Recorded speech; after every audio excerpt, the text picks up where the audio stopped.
Do you play musical instruments like me? Or are you into sports? Or maybe you use your upper arm and wrist frequently and you're looking to strengthen your muscles, increase dexterity, or prevent muscle fatigue? This video will answer these questions based on the Harvard Medical School results and my experience playing African percussion instruments. Details coming right up.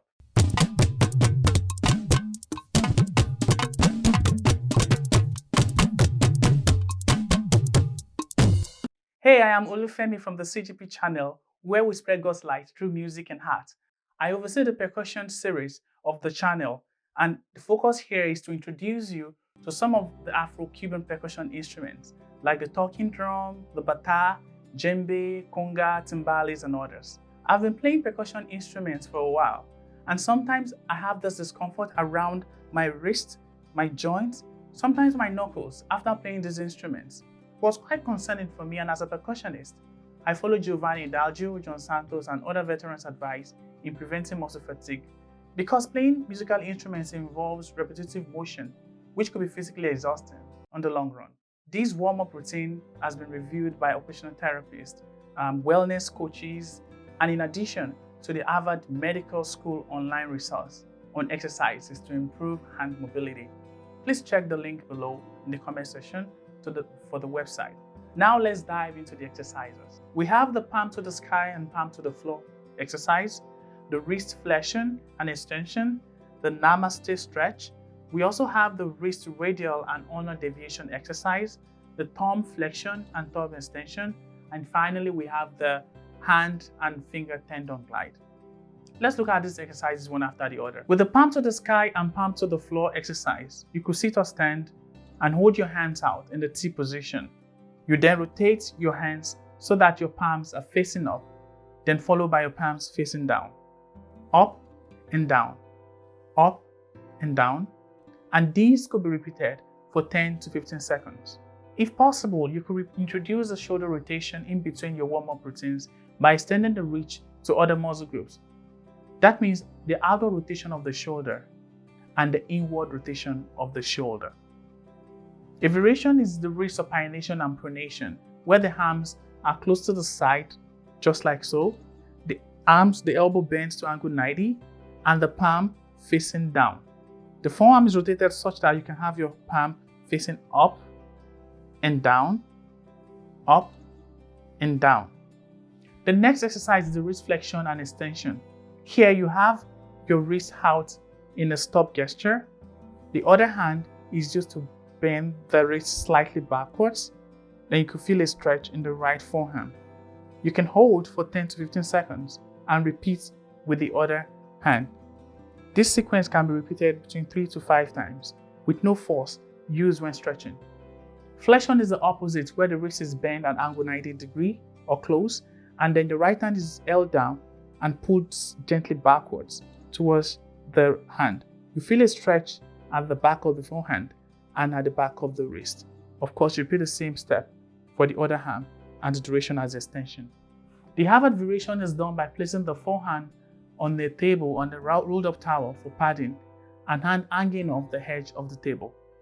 With the palm down, the hand is moved upward until a gentle stretch is felt, then return to the starting position. If this is your first time here, I say welcome, and please do leave a note in the comment section. Feel free to share, subscribe, and hit the notification bell. Next, it's a Namaste stretch. This is my favorite. The palms are held together in a Namaste pose in front of the chest, and your elbows out. Then the hand is moved gently towards the belly button while keeping the palms glued together until a stretch is felt. You can hold in there or bend the palms slightly to the left and then slightly to the right at intervals for 20 to 30 seconds. These can be repeated as tolerated.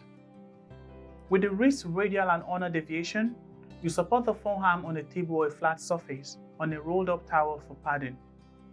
The thumb pointing upwards, move the wrist up and down through its full range of motion. This movement is similar to the wave gesture. The only difference here is that the wrist is supported by the padding.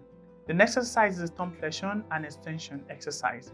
Here we'll look at the hand position in a stop gesture with the thumb pointing outwards. Then you move the thumb towards the center of the wrist, like so, and then back. In and out, in and out. This can be repeated on the other hand and repeated as tolerated. Finally, we have the hand and finger tendon glide. Here you extend your fingers out in making a stop sign, and then you make a hook with your fingers first, and then back to straight hand. Then you make a full fist, then back to straight hand. Then finally you make a straight fist, like so, and then back to face hand. You can add variations to this exercise based on your preference. For instance, I usually repeat each of the fist positions 5 times before moving to the next step. Let me show you what I mean. So for the first step, you make a hook. Okay, you count 1, then 2, return to the straight, 3, 4, and then 5. You now go straight to the next size, which is with full fist, while returning to straight hand, like so.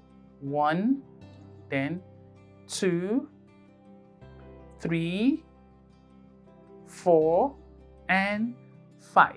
You now repeat the third step for the straight fist while returning to the straight hand position. 1, 2, 3, 4, and 5. That's the end of the exercise. And in summary, we've looked at different exercises to strengthen the wrist. Although these exercises are non-exhaustive, there are recommendations from other sources. However, these have been very effective based on my experience playing the drums.